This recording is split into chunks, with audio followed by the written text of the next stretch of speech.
Hi, my name's Kim. I'm a licensed and nationally certified East Asian medical provider and a Taoist practitioner. So I've got some more information from the Tao for you. Remember, we had talked about the whooshing and the 5 elements and how that impacts our life?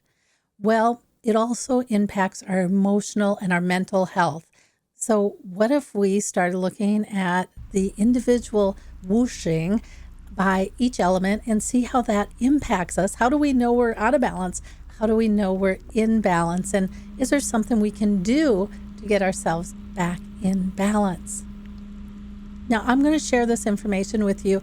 And while I'm sharing this, I'm also going to share with you Whidbey Island in the Pacific Northwest. And I thought Whidbey Island would be a great share because it's an island. It's surrounded by water. So what a great representation of water. And if you're planning on visiting Whidbey Island, there's 2 ways to get on the island. The first is by the ferry. And if you're going to take the ferry, make sure to make reservations. It is so much more busy than it was 10 years ago. And the second is by land. You can actually drive onto the island. And if you're driving, it's from the north and going over Deception Pass.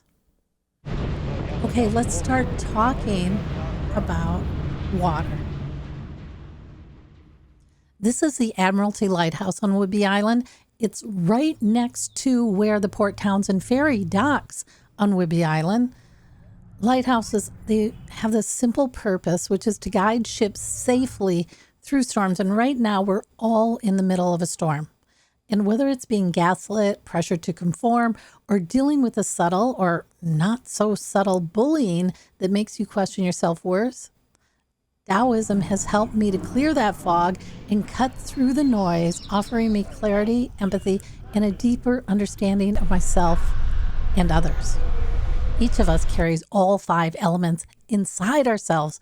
And how do you know that? Well, because you have all 12 organs identified in East Asian medicine.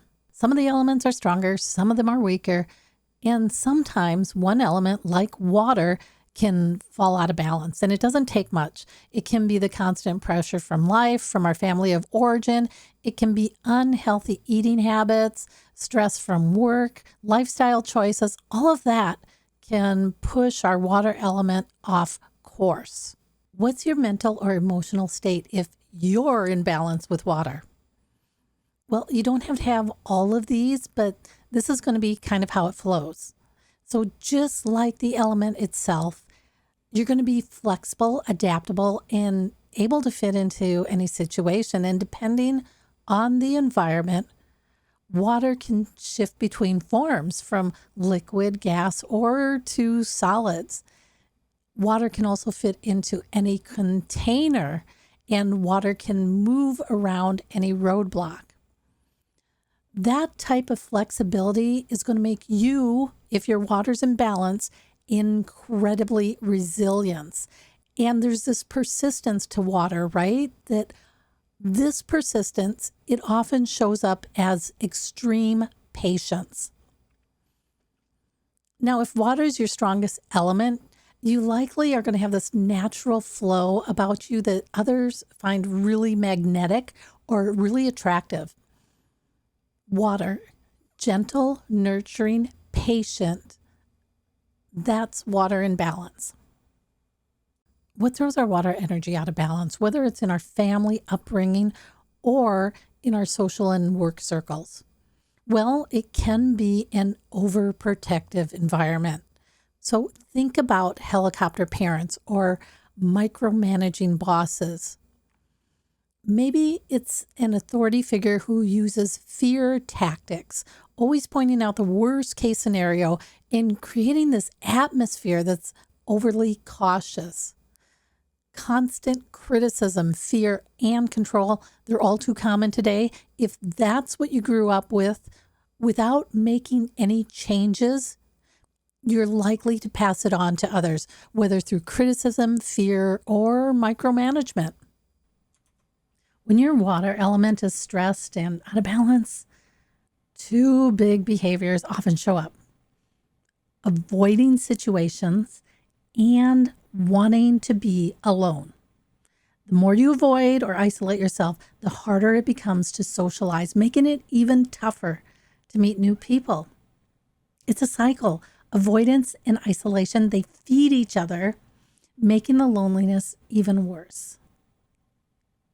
Fear, criticism, loneliness, they're all signs that your water energy is out of balance, and these are also behaviors that tend to push people away. So how do you strengthen your water element and rediscover that flexible, adaptable version of yourself that's actually inside of you? If you want to get over the fear, the self-criticism, if you want to get over the loneliness, what you want to practice is your interaction with other people. But here's the thing, don't overthink it. If you want to get more socially active, start small and then build from there. And here's an example.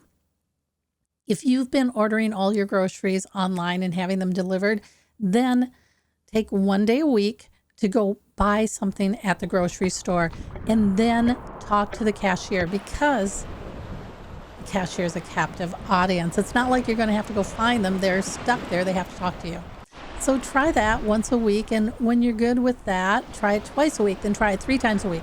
And when you get comfortable with that, then step it up, try something bigger. Go for an audience that's not captive. Talk to somebody in the grocery aisle. Little by little, you're going to get more comfortable with interacting with people until you get to the point where you're actually willing to join a social activity that you actually like hiking, biking, or whatever it is that you enjoy. Oh, and here's one other thing. Interact with different people. So interact with young people, interact with old people, interact with people who look like you, who don't look like you, who talk like you, who don't talk like you. And why you want to interact with so many different people is because if you interact with the same type of person over and over and over again, you're just doing a different flavor of isolation. Make sense? And if you're dealing with really fear-based, highly critical people, just know that there's a reason why they're like that. And whatever they're saying to you is probably a fraction of what they say to themselves inside their head on a daily basis. Okay, until next time, I'll catch you on the other side.